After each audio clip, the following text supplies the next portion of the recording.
It started with the sound of the waves, steady and relentless, like a deep breath rising from the ocean's chest. But then, there was the silence, that unsettling, almost unnatural silence that followed the crashing tide. He didn't notice it at first, too focused on the pull of the water, the cooling sensation against his legs. He was too far from shore now, the waves barely touching his waist. The sound of his own heartbeat filled his ears. And then nothing. His name was Mark, and he wasn't the type to get easily spooked. He came to this beach every summer to escape the city, to find solitude, to let the ocean soothe his restless mind. But tonight was different. It always seemed different once the sun dipped behind the horizon and the only light left was from the stars above. As Mark waded deeper into the water, the feeling of the sand slipping beneath his feet became less familiar. The ground was soft, more like muck than the firm sand he knew. He shifted his weight, but something didn't feel right. His feet sank deeper, and then, without warning, a cold sensation gripped his ankles. It was like fingers wrapping around him, tight, insistent. He stopped, eyes wide in the moonlight, scanning the dark water. At first, it was only a few strands. Seaweed, he thought. It was common, after all. But then, the strands grew thicker, more forceful, like an invisible hand dragging him further into the water. Mark's pulse quickened. The sensation of the seaweed was no longer just cold. It was alive. "Relax," he muttered to himself, shaking his legs. But the seaweed didn't release. Tightened. Panic set in. He tugged at his legs, but the seaweed wrapped around his ankles, its grip unyielding. His heart raced, each pull against the invasive tendrils only strengthening their hold, dragging him further away from the shore. The water deepened, and the weight of the seaweed pulled him under the surface for just a moment before he was able to regain his footing. Mark had been a strong swimmer his entire life. But this was something else. The seaweed wasn't acting like a simple plant. It moved with purpose. The water around him grew colder with each passing second, the waves less like a natural ebb and flow, more like something deliberate. He glanced back toward the shore. It seemed so far away now, the lights of the small beachside cabin barely visible. His legs felt heavy, his body weary from the resistance, but it wasn't the exhaustion that made him hesitate. It was the whisper, soft at first, then louder. It came from the ocean itself. A low, moaning sound. No, not a sound. A voice. His breath caught in his throat. The voice seemed to call out to him, urging him to listen, to come closer, to let go. The seaweed's pull intensified. Mark tried to scream, but no sound came out. His legs refused to cooperate, the weight of the seaweed like iron chains anchoring him in place. And then, just as quickly as it began, the voice stopped. The tension in the water released, and Mark found himself standing in the shallows, gasping for air. His legs were free of the seaweed, but the coldness remained. Something had changed.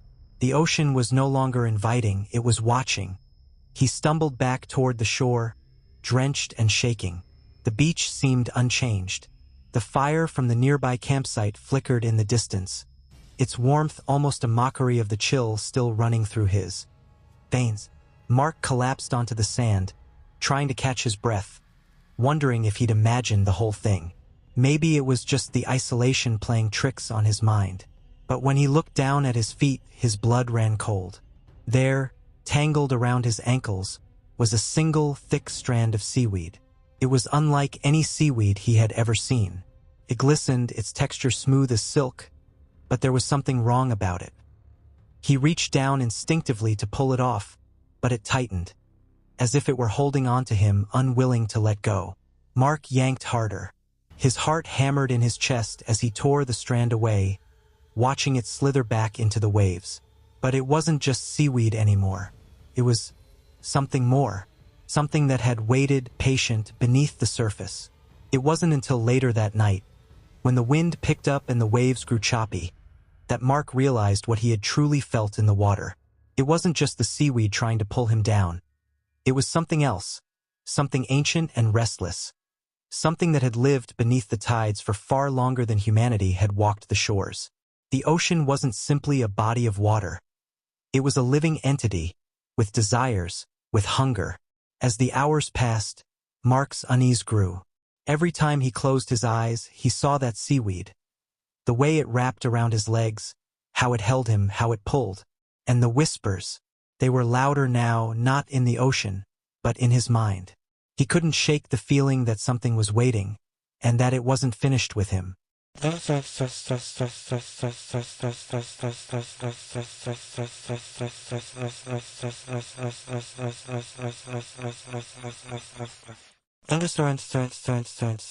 The next morning, Mark left the beach, his nerves frayed, his thoughts tangled.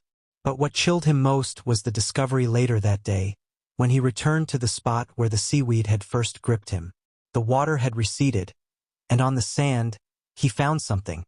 A trail, not of footprints, but of seaweed, thin and fragile, leading out from the water, winding toward the dunes. The marks were unmistakable, and they were fresh. Analysis. This story plays with the theme of nature's uncontrollable and unexplainable power, blending the familiar, a night by the beach, with something ancient and dangerous lurking just beneath the surface. The seaweed serves as a symbol of the ocean's hold over humanity, its serene and beautiful exterior belying a deeper, more predatory nature. The fear doesn't stem from the seaweed itself, but from its intelligence, its ability to think, to reach, to pull, to entrap. The whispers and the voices are key psychological elements. They suggest that the ocean has a will, a purpose, a desire, which speaks to the horror of facing something you cannot understand or control. The seaweed isn't just an object. It is an agent of the ocean's will, and its grip on Mark represents the suffocating pressure of forces that exist outside human understanding. The story ends on a haunting note, with Mark's discovery that the seaweed marks were not his doing, but left by something else, something still present, still waiting. The beach should have been peaceful, but now Mark knows better. The ocean isn't simply a place to visit. It's a place that visits you, and sometimes it doesn't let you go.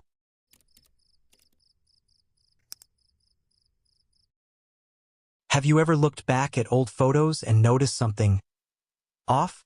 A person you didn't recognize, a face that seemed to follow you, or perhaps a stranger standing in the background, staring just a little too long? That's exactly what happened to Sarah, and the more she tried to forget, the more her past came back to haunt her in the most unnerving way possible. It started innocently enough, a summer trip to a remote coastal town. Sarah was a photographer, traveling alone to capture the quiet beauty of the place. She was drawn to the small, forgotten beach known only to the locals. It wasn't popular, and there were hardly any tourists. The whole town had an eerie sense of being frozen in time, like a place where history had paused, waiting for someone to come along and remember it. On the last evening of her stay, Sarah decided to visit the beach one last time before heading home. The sun was setting, casting long shadows over the sand as she snapped photo after photo. The distant cliffs, the wild waves, the lone lighthouse standing watch over the water. Everything felt surreal, almost otherworldly. She was alone on the beach, or so she thought. As she clicked the shutter, she caught a glimpse of a figure in the corner of her eye. A man, just standing there at the edge of the water, watching her. She paused, studying him. He was tall, with dark hair and a faded, nondescript outfit. He didn't look like a tourist, but there was something familiar about him, something unsettling. She raised her camera again, aiming to get a shot of him. But before she could press the button, he turned and walked away, disappearing into the horizon. Sarah shook her head, dismissing it as nothing more than an odd moment. The next day, as Sarah was preparing to leave the town, she spent a little time going through the photos she'd taken. She noticed something strange. In one of the photos, there was a figure standing in the background, a man, the same man she'd seen on the beach the night before. He was much farther away in the picture, almost blending into the shadows, but his presence was undeniable. That was the first time she saw him. Sarah couldn't shake the feeling that there was something wrong, but she ignored it, figuring it was just a trick of the light. Maybe she hadn't seen him as clearly as she thought. She returned to her city and unpacked, thinking the incident would fade into memory. But as days passed, she found herself drawn back to those photos. Something gnawed at her, a curiosity that soon became obsession. She went through the photos again and again, trying to make sense of it. Then she saw it again. In a picture taken of a street corner, the same man stood in the background, barely noticeable but unmistakably there. She froze. The more she looked through her entire portfolio, the more she saw him, always in the distance, always just outside of clear view. What terrified her was the realization that this man wasn't just a fluke in one or two pictures. He appeared in almost every single one of her photos from that trip. In the background, on rooftops, near street signs, even in reflections. In some, he was so faint it seemed like her mind was playing tricks on her. But in others, he was as clear as day. She tried to reach out to the locals, hoping for some explanation, but they simply shrugged it off. "Oh, that's just how it is here," they'd say. "Time works differently by the sea." Their indifference only made her feel more unsettled. The photos didn't stop there. The man began appearing in pictures that weren't even hers. She had friends who'd visited her after the trip, and she noticed something horrifying. He was in their photos, too. No one remembered seeing him in person, but there he was, always in the background, always just behind them. Her unease grew, but it was when she revisited an old photo album of her childhood that the true horror began to reveal itself. Among the usual family pictures, birthdays, vacations, school events, there he was again. The same man, in photos taken long before she'd ever gone to that coastal town.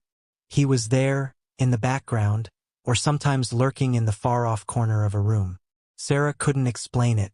She had no memory of him ever being around when these photos were taken. There was no way he could have been a part of her childhood. But somehow he was there, woven into the fabric of her life in ways that she couldn't understand. And then the dreams started. At first, they were fleeting.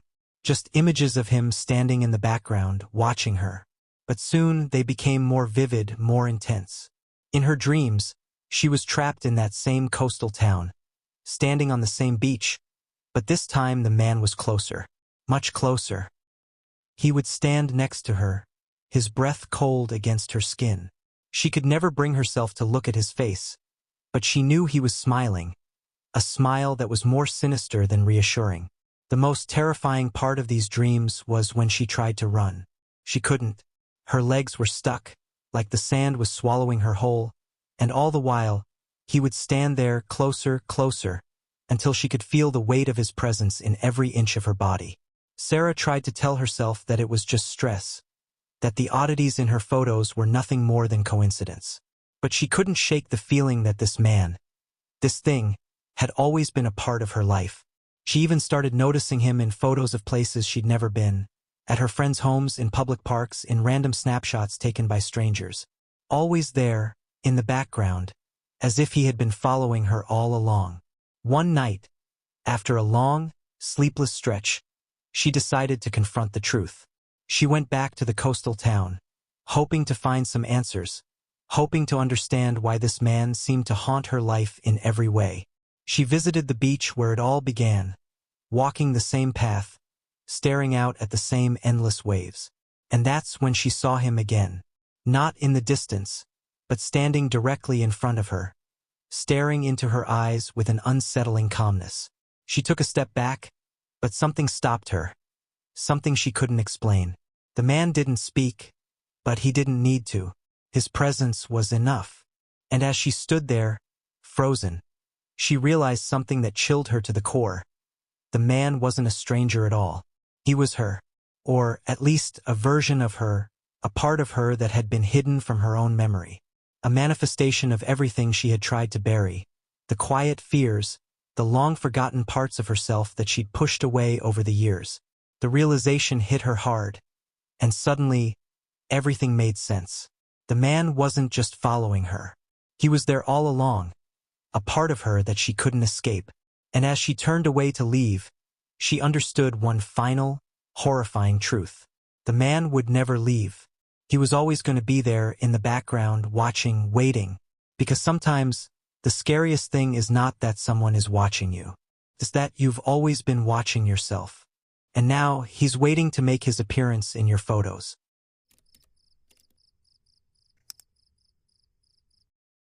Their boat returned without them, perfectly intact. There's a sound you'll never forget. A sound that chills you to your core. It's the slap of a boat hitting water, but not in the way you expect. It's the wrong sound, like something's been disturbed, like something's been brought back against its will. On a quiet evening in the remote waters of the Pacific Northwest, 3 friends set out for a weekend of deep-sea fishing. Their boat, a small but reliable dinghy, was just big enough to hold them and their supplies, nothing too fancy, just sturdy enough to navigate the unpredictable waters of the coastline. It had a history just like them. They'd been out on that same boat countless times, always coming back with a good haul and a sense of adventure. But this time was different. This time, the sea had a different plan for them. As they pushed away from the shore, the sun began to set, casting a soft orange glow over the water. The world seemed at peace. But then, as they ventured further from the coast, the sky grew darker, and a thick fog rolled in, nearly swallowing the boat whole. The radio buzzed with static, and the shoreline faded from view, swallowed by the haze. For a moment, everything was silent, like the ocean itself was holding its breath. And then came the first sign. One of the friends, Ethan, a seasoned fisherman, noticed it first. A sudden drop in the temperature. It wasn't natural. Felt wrong. The air felt heavy, dense. He glanced at his friends, Sarah and Jake, but neither of them had noticed yet. It was just the 3 of them, alone in the middle of the fog, and that's when the boat's engine sputtered. The engine cut out. Ethan immediately attempted to restart it, but the machine refused to cooperate. A cold sweat started to form on his forehead. The fog was thickening, and they were starting to drift further from their destination. They hadn't been paying attention to the current, but now it was impossible to ignore. The water around them felt off. The current was too strong, and the boat didn't seem to be moving with it. "Ethan, what's going on?" Sarah asked, her voice shaky. I don't know," he replied, trying to mask his own fear. He tinkered with the engine, desperately hoping for any sign of life. But nothing. Jake stood up and peered over the side of the boat, his hand gripping the edge. "There's something down there," he muttered. His voice was low, almost as if he didn't want to hear himself say it. Ethan and Sarah looked at him, confused. "What do you mean, something down there?" Ethan asked, his voice rising in panic. "I don't know. I can feel it. It's like the water is pulling us. It's pulling me." They all fell silent. The wind howled around them, and the boat creaked under the pressure of the current. The fog seemed to thicken even more, wrapping around them like an unseen hand. Sarah grabbed the sides of the boat, her eyes wide with fear. "We need to get back. Now." But it was too late. In the distance, there was something large, something moving beneath the water. They couldn't see it, but they could feel it. They could sense it, a presence lurking beneath the surface, waiting. Suddenly, the boat lurched. The 3 of them scrambled, trying to regain balance. The water around them seemed to pulse, as though something massive was rising from the deep. The fog parted for just a split second, revealing a silhouette, a shape that didn't belong. It was large, too large, and it hovered just beneath the surface. Ethan reached for the oars. "We need to go. Now." But then the boat lurched again, this time far worse, and the engine sputtered to life for a fleeting second. It revved, but it was wrong. It was too loud, too fast, and then it cut out entirely. The sudden silence was deafening. "Get down!" Sarah screamed, but it was too late. The boat tipped, throwing all 3 of them into the water with a force that felt unnatural. Ethan's hand shot out for the edge of the boat, but it was already slipping away, disappearing into the thick fog. He couldn't see his friends, couldn't see anything. They were alone. The cold water enveloped him, pulling him down into the abyss. He kicked, trying to stay afloat, but the current was too strong. He looked around, his eyes wild with panic, but he couldn't see Sarah or Jake. Their screams, if they had screamed, were drowned by the water, swallowed whole by the relentless tide. His heart pounded in his chest. He had to get back to the boat. He had to. But then, as if by some twisted miracle, he saw it. The boat. It was back. Floating, perfectly intact, and eerily silent. No signs of the struggle, no signs of the panic that had gripped them minutes before. The boat simply drifted. Ethan swam towards it, gasping for air, each stroke feeling heavier than the last. But when he reached it, he froze. The boat was untouched, the same way it had been when they first set out. The motor was still, the oars locked in place. The fog began to thin, and the shoreline appeared in the distance. Ethan's head spun. He had to climb back in, had to figure out what had happened. But something was wrong. His hands trembled as he grabbed the edge of the boat. Then, in a flash of desperate hope, he reached inside the boat. The supplies were there. Everything was in its place. But then he noticed something odd. On the floor of the boat, beneath the fishing tackle, was a small object. A necklace, with a charm that looked like a twisted, broken anchor. Ethan recoiled. It wasn't his. It wasn't Sarah's. It wasn't Jake's. Then why was it here? The boat was silent again. Ethan sat there, frozen, staring at the necklace. He could hear his breathing, slow and shallow, and for the first time, he realized that the fog had completely cleared. But there was no sign of Sarah, no sign of Jake, only the boat, perfectly intact, drifting alone. As Ethan looked around, the silence of the ocean pressed down on him. It was as if time had twisted itself, leaving him in a place where nothing made sense. What had happened to his friends? Had they ever existed in the first place? And what was that strange necklace doing in the boat? The questions lingered, unanswered, as the boat floated back toward the shore. And even now, as the story of that day spreads among the locals, one thing remains certain. Some things, when they return, are never quite the same. The sea takes. It gives back, but always with a price. Sometimes, it leaves the question hanging in the air, unanswered, waiting for the next person to come along and meet the same fate. Do you ever really leave? Or does the ocean always keep part of you? The sun sets, casting an eerie glow over the waves. The shadows stretch longer, bending in ways they shouldn't. But here, on this forgotten stretch of sand, they fall wrong. Lisa and Mark had no reason to believe that their beach trip would be anything other than a quiet escape. They were looking for solitude, a break from the constant hum of their busy lives, and they found it. A secluded beach tucked away from the usual crowds, its isolation adding to its charm. It was perfect, or so they thought. The first clue came before the sun had even dipped below the horizon. They were setting up their little tent near the water's edge when Lisa noticed something strange.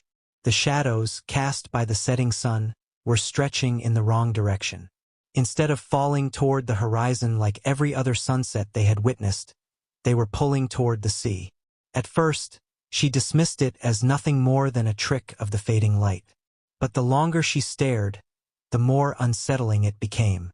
"Mark, look at the shadows," Lisa said, her voice barely above a whisper. "Do you see what I mean?" Mark squinted, adjusting his sunglasses. He didn't share her growing unease.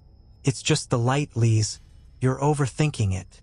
But deep down, Lisa knew something was off. She could feel it in her bones. A quiet, nagging sensation, like the hairs on the back of her neck standing up. The shadows weren't right. They were moving against the natural pull of the world, warping in ways shadows shouldn't. As night fell, the beach became increasingly unnerving. The wind picked up, carrying with it an unnatural chill. The kind of cold that doesn't belong near the ocean. Lisa and Mark sat on the sand, staring out at the waves, but it felt like they weren't alone. A faint rustling came from the dunes behind them. Lisa glanced over her shoulder, but there was nothing visible. Just the constant rhythmic crash of the waves and the occasional rustle of wind. The sound continued to grow louder, closer, as though someone or something was moving among the dunes, just out of sight. Lisa tried to push her unease aside. "Maybe it's just a fox or something. Let's focus on the stars." But Mark didn't seem to hear her. His eyes were fixed on something down the beach, where the shadows clung to the rocks in strange, jagged patterns. He could see the figures moving between the cliffs, but they didn't look human. They were silhouettes, tall, elongated, bending and swaying in impossible ways, as though the very fabric of the shadows was alive, moving against the natural order of things. "Lisa," Mark said, his voice trembling slightly, "did you see that?" Lisa turned and followed his gaze.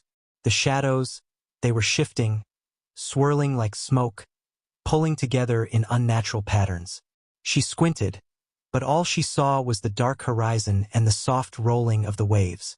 "I don't see anything, Mark," she replied, her voice tinged with uncertainty. But then she heard it, the whisper. It was faint at first, barely audible over the wind. Then it grew louder, as if someone was speaking from just behind her. Soft words, unintelligible, as though 1,000 voices were layered over one another, speaking in unison. She spun around, heart racing. But the beach was still empty. Mark was standing now, his face pale. "Did you hear that?" Before she could answer, the ground beneath their feet seemed to shift.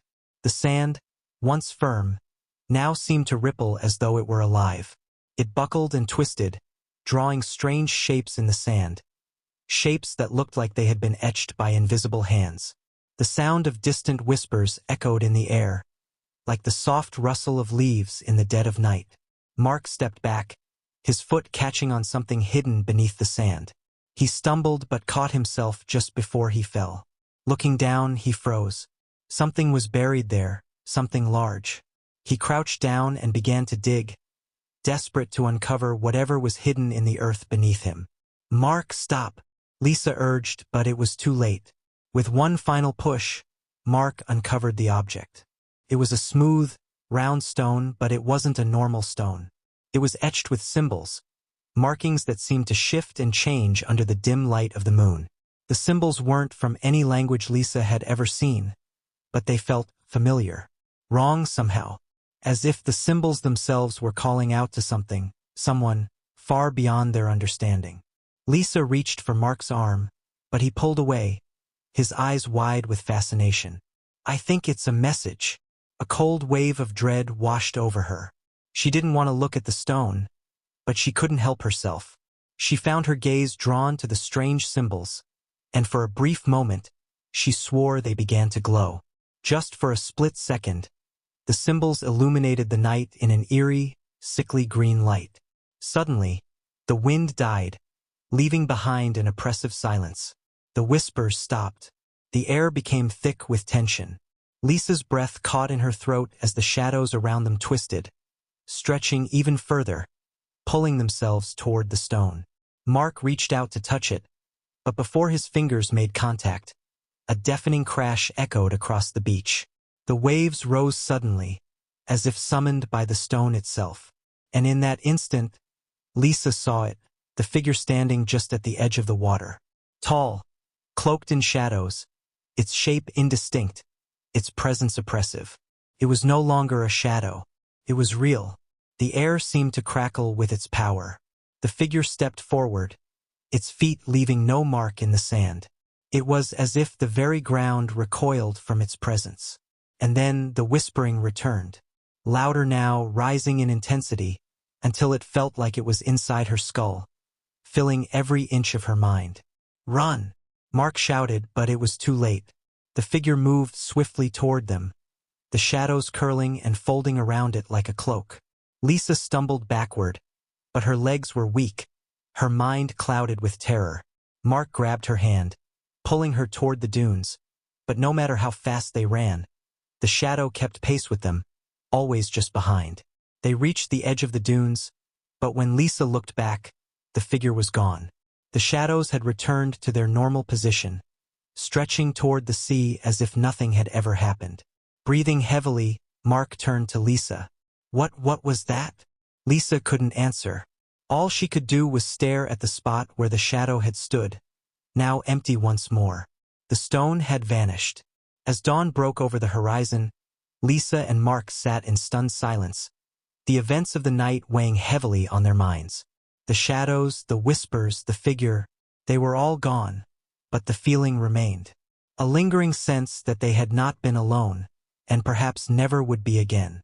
There are places in the world where the laws of nature don't apply. Beaches where the shadows stretch in unnatural directions, where time bends and twists.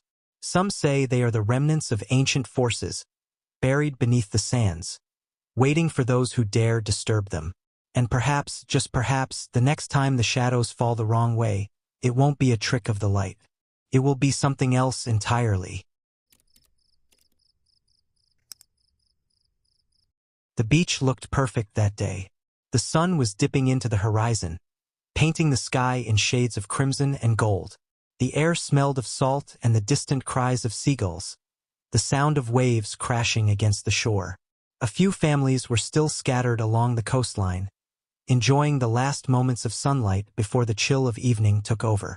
But as night slowly crept closer, something far darker was beginning to stir beneath the sand. It started with a subtle shift in the ground. One of the younger kids, playing a little too close to the water's edge, was the first to notice it. At first, it seemed like a harmless ripple, a slight tremor in the sand, barely enough to notice unless you were close enough.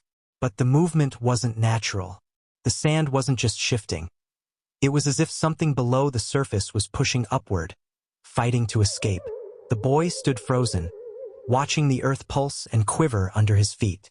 His heart raced, unsure of what he was seeing. He glanced around, but no one seemed to notice. His parents were too caught up in their conversation. The others were focused on the sunset. The wind carried a low hum, and the last light of day seemed to stretch into an endless twilight. Then it happened again. A sharp movement beneath the sand.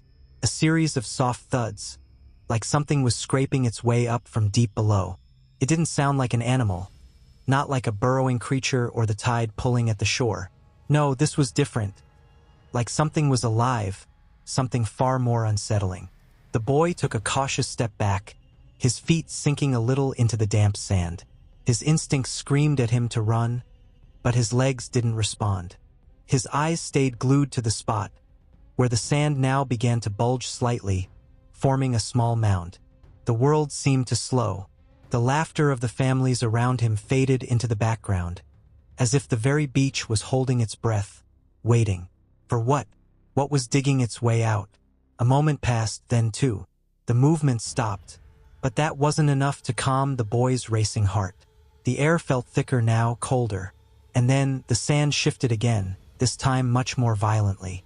It wasn't a slow, methodical push. It was as though something was scrambling, digging furiously to break free.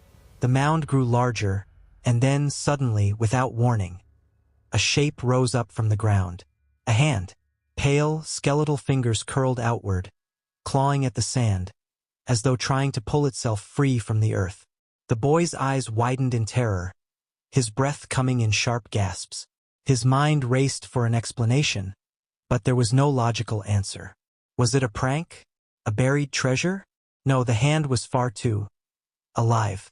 The shape jerked violently, and then, in a swift motion, it pulled itself further out of the sand. The full outline of a body emerged, half-buried, but unmistakably human. Its skin was mottled, pale, and covered in patches of sand, but there was something wrong about it. The body seemed wrong. There were no eyes, no mouth, just hollow, empty sockets, and a grotesque, gaping slit where its nose should have been. The boy couldn't look away, as if something deep within him compelled him to watch, compelled him to understand what this thing was and what it wanted. The air grew thick with tension, the sound of the waves crashing in the distance growing louder, almost deafening. His mind raced for answers, but all he could focus on was the horrific, silent motion of the body dragging itself free. It was getting closer to the surface now, crawling with disturbing speed. The sand seemed to part for it, as if the earth itself was aiding its escape. And then it stopped, just for a moment. The thing's empty gaze turned toward the boy, and a chill ran down his spine. He wasn't sure how he knew, but it was as though the creature could see him, knew he was watching, knew it had been found. But before he could take another breath, the ground shifted once more. The boy's feet sunk deeper into the sand, as if the earth was trying to pull him under. He stumbled backward, his heart pounding in his chest, But the creature didn't move, its twisted, hollow gaze never leaving him. Panicked, the boy screamed, his voice cutting through the eerie stillness of the beach. His parents finally turned toward him, but by the time they looked, the creature was already gone. The sand was smooth again. No sign of the body, no trace of the hand. Only the boy, shaking uncontrollably, his heart racing in his chest. His parents rushed over, but there was nothing they could see, nothing they could find. They tried to comfort him, but the words felt hollow. They dismissed it as a figment of his imagination, a child's overactive mind playing tricks. But deep down, the boy knew. He knew what he saw. It had been real, and something still lingered beneath the sand. As the family packed up to leave, the boy couldn't shake the feeling that something was watching him, something waiting just beneath the surface. He glanced back at the beach one last time, and for a split second he swore he saw the sand shifting again. Not a ripple or a small shift, but a violent, unnatural movement. It was still there, waiting, watching. The next morning, the beach was as empty as ever. The family was gone, the sand undisturbed. But to anyone who looked closely enough, they might notice something odd. The beach wasn't quite as quiet as it seemed. There was a faint whisper in the breeze, something that almost sounded like a warning. Something was still digging its way out beneath the sand.